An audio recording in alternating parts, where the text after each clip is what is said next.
Corporate స్థాయిలో ఉన్నత విద్యను అభ్యసించేందుకు ఇబ్బందులు పడుతున్న పేద విద్యార్థులకు రాష్ట్ర ప్రభుత్వం గురుకులాల ద్వారా నాణ్యమైన విద్యను అందిస్తుందని సిద్దిపేట జిల్లా కొండపాక మండలం దుద్దడ ఎస్సీ బాలుర గురుకుల పాఠశాల ప్రిన్సిపల్ సతీష్ తెలిపారు. గురుకుల పాఠశాలల కార్యదర్శి ఆదేశాల మేరకు జూలై 31వ తేదీన స్పాట్ అడ్మిషన్లు నిర్వహిస్తున్నట్లు తెలిపారు. ఇంటర్మీడియట్ మొదటి సంవత్సరం ఎంపీసీ, బైపీసీ కోర్సులో ఉన్నత విద్యను అభ్యసించడానికి ఆసక్తి ఉన్న విద్యార్థులు గురుకుల పాఠశాలలో జరిగే స్పాట్ అడ్మిషన్ కోసం సంబంధిత సర్టిఫికెట్లతో హాజరు కావాలని కోరారు. సాంఘిక సంక్షేమ కళాశాల దుద్దెడలో మీరు రిజిస్ట్రేషన్ చేసుకున్న తర్వాత మధ్యాహ్నం 2 గంటల తర్వాత మీకు మిగిలిపోయిన సీట్లకు ఎంపీసీ, బైపీసీ సీట్లకు మీకు సీట్స్ అలాట్ చేయబడుతుంది. దీనికి గాను మీరు compulsory TC, bonafide, caste, income certificate, అదేవిధంగా 3 పాస్పోర్ట్ సైజ్ ఫొటోస్ తీసుకొని రావాలి.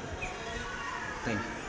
సో ఈ మిగిలిపోయిన సీట్లకు ఎవరికైతే ఇప్పటివరకు మీకు ఇంటర్మీడియట్లో సీట్స్ రాలేదో ప్రభుత్వ కళాశాలలో, సో ఎవరైతే పేద విద్యార్థులు, గ్రామీణ విద్యార్థులు, వెనుకబడిన విద్యార్థులు ఉన్నట్లయితే ఈ అవకాశాన్ని మీరు తప్పనిసరిగా సద్వినియోగం చేసుకుంటారని భావిస్తున్నాను.